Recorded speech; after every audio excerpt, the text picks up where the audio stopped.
binigay sa akin ni Doc Carlos ang number mo. Saan tayo magkikita? Saan ka tao mo? Ang susunod na programa ay rated PG. Ito ay nangangailangan ng patnubay at gabay ng magulang para sa mga batang manonood.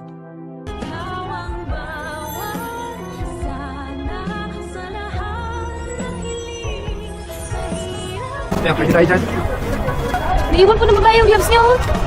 Makalipas nga ang napakahabang panahon ay hindi inaasahan ni Giselle na makikita niya muli si Eric. At ito nga ang bumuhay at nagpalaki dito kay Justin na anak ni Giselle. Kaya naman biglang nagbago ang ihip ng hangin nang malaman ni Giselle na anak niya pala itong si Justin. At parang pinagsisisihan niya ang ginawa niyang pagsampal dito. At kung sino nga si Eric sa buhay ni Giselle, ayan ang dapat nating abangan. Samantala, tuluyan nang pumayag si Lynette na magpakonsulta dito kay Doc Denise. Pakiramdam niya daw kasi ay parang may mga tao lagi na mananakit sa kanya. At feeling talaga ni Lynette na masisiraan na siya ng bait. At matapos nga ang kanilang konsultasyon ay makikita na lang natin ang mag-inang Lynette at Annalyn na nasa Nagoya, Japan na, at makikita pa nga din nila doon si Doc Lyndon. Masayang masaya si Annalyn na magkakwento kay Doc Lyndon ng kanyang experience sa Japan. Masayang masaya daw si Annalyn dahil first time niyang sumakay ng eroplano at kasama niya pa ngayon ang kanyang nanay na first time din naman na mag out of the country. Tatanungin naman ni Doc Lyndon si Annalyn kung ano daw unang naiisip nito kapag binababanggit ang bansang Japan.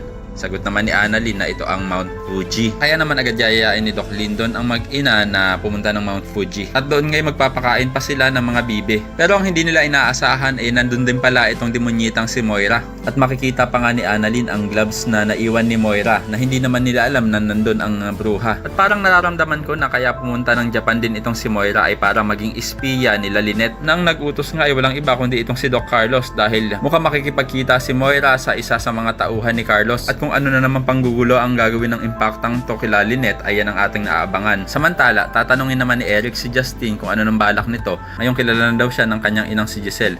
Sabi naman ni Justin na wala daw siyang balak dahil kinalimutan niya na daw at pinatay niya na sa kanyang isipan ang kanyang ina. Kaya naman ako isa rin sa mga nagnanais na sana hindi mapahamak sila Lynette at Annalyn sa Japan ay pakilike ang video na ito and don't forget to subscribe. Thanks for watching and see you next time. Bye-bye!